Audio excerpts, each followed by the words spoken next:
नागिन की जादुई लिपस्टिक का जादू। बहुत समय पहले की बात है। चंदापुर नाम के एक गांव में सुदामा नाम का एक आदमी रहता था। सुदामा अपनी पत्नी और 5 साल की बेटी के साथ रहता था। उसकी बेटी का नाम पायल था।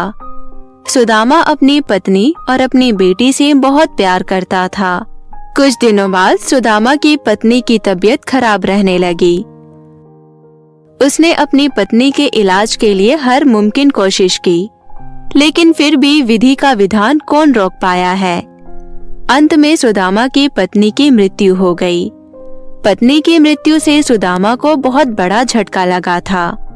वो अपनी पत्नी को भूल ही नहीं पा रहा था और उसकी बेटी पायल भी अपनी माँ को याद करके बहुत रोती थी। लो पायल बेटी, दूध पी लो, तुम्हें बड़ा होना है ना। नहीं, मुझे आपके हाथों से दूध नहीं पीना। मुझे माँ के हाथों से दूध पीना है।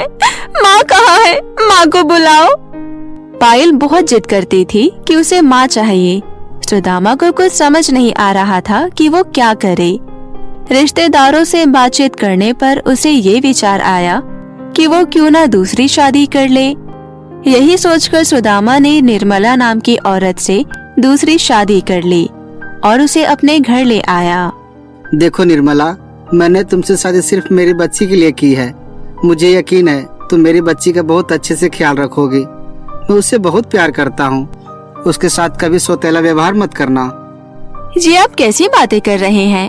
पायल आज से मेरी बेटी है और मैं अपनी बेटी को कोई दुख नहीं दूंगी। पायल, कहोगी ना मुझे माँ? हाँ माँ, आज से मैं आपके हाथ से ही दूध पीऊंगी। निर्मला पायल का बहुत ख्याल रखती है। वो पायल को बिल्कुल अपनी बेटी की तरह प्यार करती थी। उसे दूध पिलाती थी, खाना खिलाती थी, स्कूल छोड़ने जाती थी और रात को उसे लोरी गाकर सुलाती थी। अब पायल अपनी माँ को भूल चुकी थी। निर्मला में ही उसे अपनी माँ नजर आती थी। इसी तरह काफी साल बीत गए और पायल बड़ी हो गई। पायल को बड़े होने पर निर्मला को एक खुद की बेटी हुई, जिसका नाम उसने सोनी रखा। पायल सोनी के आने से बहुत खुश थी। माँ, मेरी छोटी बहन कितनी प्यारी है। मैं अपनी छोटी बहन के लिए कुछ भी कर सकती हूँ। मैं अपने सारे पसंदीदा खिलौने और कपड़े सोनी को देना चाहती हूँ। क्या मैं दे दूँ? क्यों नहीं बेटा, इसमें पूछने जैसा क्या है? ये तुम्हारी ही बहन है। पायल सोनी को बहुत प्यार करती थी। वो हर टाइम सोनी के साथ ही रहती थी। एक दिन की बात है, सोनी की तबीयत कुछ ठीक नहीं थी। निर्मला पायल को बुलाती है। पायल, तुम्हारे पापा कहाँ हैं? जरा उन्हें बुलाना तो। क्या हुआ माँ? कुछ दिनों से सोनी की तबीयत कुछ ठीक नहीं लग रही है। मैंने तुम्हारे पापा से कहा था आज डॉक्टर के पास जाना है। कहाँ है वो? कहीं दिखाई नहीं दे रहे। माँ, पापा तो ऑफिस के काम से शहर चले गए। हाँ, लेकिन वो मुझे कुछ पैसे देकर गए हैं। चलो, मैं आपके साथ डॉक्टर के पास चलती हूँ। निर्मला पायल के साथ डॉक्टर के पास तो चली जाती है, लेकिन उसे इस बात का बहुत बुरा लगता है। वो मन ही मन सोचती है, मैंने बचपन से पायल को कितना प्यार किया है। मैंने उसकी हर छोटी बड़ी जिद को पूरी की है। पायल की तबीयत खराब होती थी तो सुदामा पूरे घर को सर पर उठा लेते थे, लेकिन आज जब सोनी की तबीयत खराब है तो वो इसे छोड़कर शहर चले गए, और वो भी मुझे बिना बताए। पता नहीं ये मुझे कब अपनाएंगे। ऐसा सोचकर निर्मला की आंखों में आंसू आ जाते हैं। वो अपने आंसुओं को साफ करके सोनी और पायल को लेकर घर आ जाती है। जब वो घर आती है तो देखती है कि दरवाजे पर उसकी बड़ी बहन खड़ी है। अरे दीदी, तुम? हाँ, आज मन किया तुझसे मिलने का तो चली आई। यहाँ आई तो देखा घर में ताला बंद है। हाँ, वो सोनी की तबीयत कुछ ठीक नहीं थी, इसलिए इसे लेकर डॉक्टर के पास गई थी। चलिए ना, अंदर चलकर बात करते हैं। निर्मला अपनी बहन को घर के अंदर ले जाती है। उन दोनों के बीच बहुत सारी बातें होती है। बातों ही बातों में निर्मला की बहन निर्मला से कहती है, निर्मला, इतने बड़े घर में तेरी तो ठाठ है। घर की मालकिन बनकर रहती होगी तू तो। निर्मला की बहन इतना कहती ही है कि तभी पायल कमरे से आवाज लगाती है, माँ मुझे बहुत भूख लगी है, कुछ खाने के लिए बना दो ना। पायल की ये बात सुनकर निर्मला की बहन कहती है, अरे बाप रे, ये तो महारानी की तरह तुझे ऑर्डर दे रही है, जैसे कि तू कोई नौकरानी हो। मैं समझ गई कि घर की मालकिन तू नहीं, वो पायल है। तू तो बस यहाँ की नौकरानी है जो पायल की सेवा करने आई है। अपनी बहन की बातें सुन निर्मला की आंखों से आंसू आ गए। उसने अपनी बहन को सब कुछ बताया। निर्मला, ये सब तेरी वजह से ही हुआ है। इतने दिनों में तूने इस लड़की को सबक नहीं सिखाया और ना ही अपने पति को अपनी मुट्ठी में बांध कर रखा। समझ रही है ना मैं क्या कह रही हूँ? निर्मला की बहन निर्मला को पूरी तरह भड़का देती है और वहाँ से चली जाती है। उसके जाते ही पायल वहाँ आती है और कहती है, माँ भूख लगी है, कुछ बना दो ना। भूख लगी है तो मुझसे क्या कह रही है? रसोई घर में जाकर खुद बना ले, मैं यहाँ किसी की नौकरानी बनकर नहीं आई हूँ। ये अब कैसी बातें कर रही हो माँ? आपने आज तक मुझे किचन में घुसने तक नहीं दिया, इसलिए मुझे कुछ बनाना नहीं आता। मुझे कुछ नहीं पता, आज रात का खाना तू ही बनाएगी और आज रात का खाना ही नहीं, कल से घर के सारे काम भी तू ही करेगी। समझ में आई मेरी बात? पायल को समझ नहीं आता कि आखिर उसकी माँ को क्या हो गया है। वह रसोई घर में खाना बनाने जाती है। उसे खाना बनाना नहीं आता था, इसलिए सारा खाना जल जाता है। निर्मला जब ये सब देखती है तो उसे बहुत गुस्सा आता है। जिंदगी में पहली बार तुझे एक काम बोला और वो भी तुझसे नहीं हुआ, तुझे इसकी सजा जरूर मिलेगी। इतना कहकर निर्मला चिमटा गर्म करके पायल को जला देती है। पायल को बहुत दर्द होता है, वो बहुत रोती है।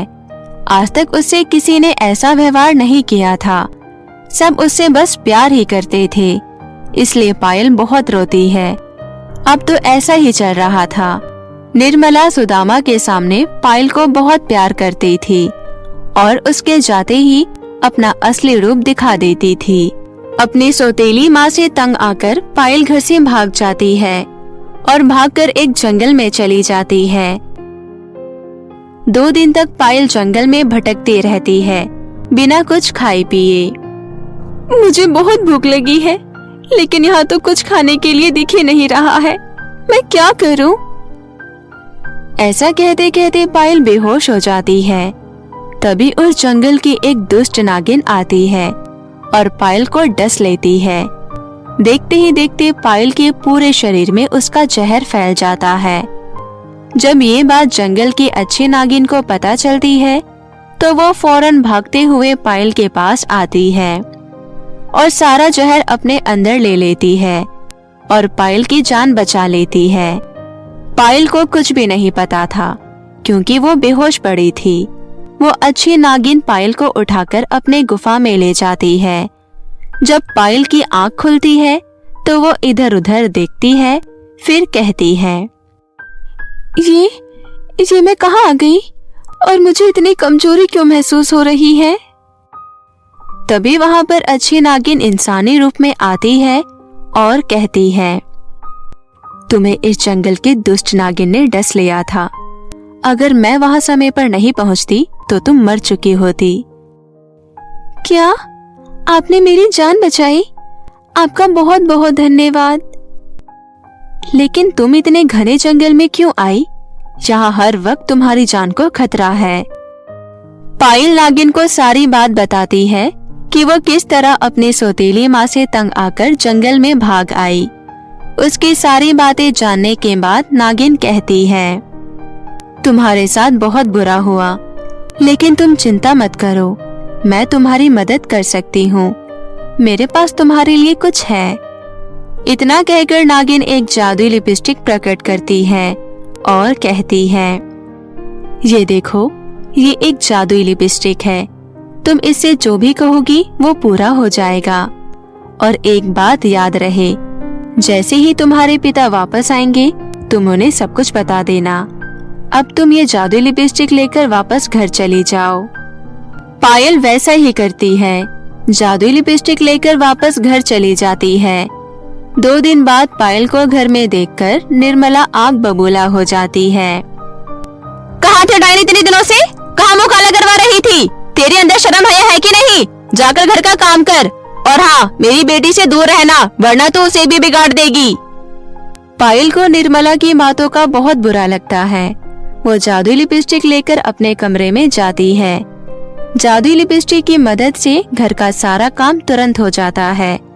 इसी तरह 2-3 दिन बीत जाते हैं और पायल के पिता घर आते हैं। उनके घर आने पर पायल अपने पिता को सब कुछ बता देती है। सारी बातें जानकर सुदामा को बहुत गुस्सा आता है। वो सीधा निर्मला के पास चला जाता है और उसे सारी बातें पूछता है। तब रोने का नाटक करके निर्मला कहती है, आप तो जानते हैं मैं पायल से कितना प्यार करती हूँ, लेकिन वही मुझे अपनी माँ नहीं मानती, और आज उसने आपसे ये सारी झूठी बातें बोली। वो पता नहीं मुझे कब अपनाएगी। सुदामा समझ जाता है कि निर्मला एक्टिंग कर रही है, इसलिए वो दिमाग से काम लेता है और कहता है, ठीक है, तुम रोना बंद करो, मैं पायल को समझा दूंगा। और हाँ, मैं जरा वर्मा जी के यहाँ से होकर आ रहा हूँ, तब तक तुम पायल से कुछ मत कहना। ऐसा कहकर सुदामा घर के बाहर चला जाता है और खिड़की से देखने लगता है। निर्मला तुरंत पायल के पास जाती है और उसे जोरदार चांटा मार देती है और कहती है, तेरी हिम्मत कैसे हुई अपने बाप को सारी बात बताने की? अब देख, मैं तेरी जिंदगी बद से बदतर कर दूंगी। तभी वहाँ पर सुदामा आ जाता है और निर्मला को जोरदार चांटा मारता है। आ गई ना तेरी सच्चाई सामने? मुझे पहले से ही पता था कि तू ड्रामा कर रही है। अभी का अभी निकल जा मेरे घर से, मैं अपनी दोनों बेटियों को खुद पालूंगा। तुझे शर्म नहीं आई मेरी बच्ची के साथ ऐसा बर्ताव करते हुए? मुझे शर्म आती है तुम्हें अपनी पत्नी कहने में। चले जाओ यहाँ से। अपने पति की बातें सुनकर निर्मला रोने लगती है। उसे अपनी गलती का एहसास हो जाता है और वो पायल और सुदामा से माफी मांगती है। तभी पायल अपने माता पिता दोनों को नागिन की दी हुई जादुई लिपस्टिक के बारे में बताती है और कहती है, पिताजी, माँ को माफ कर दीजिए। उनको उनकी गलती का एहसास हो गया है और ये सब इस जादुई लिपस्टिक की वजह से हुआ है। मैंने इस लिपस्टिक से कहा था मेरी माँ को पहले जैसा कर दो, और देखिए, माँ को अपनी गलती का एहसास हो गया। पायल की बात सुनकर सुदामा निर्मला को माफ कर देता है। उसके बाद से निर्मला सोनी और पायल को एक जैसा प्यार करती है। उस दिन के बाद से वो पूरा परिवार अपना जीवन हंसी खुशी व्यतीत करने लगता है।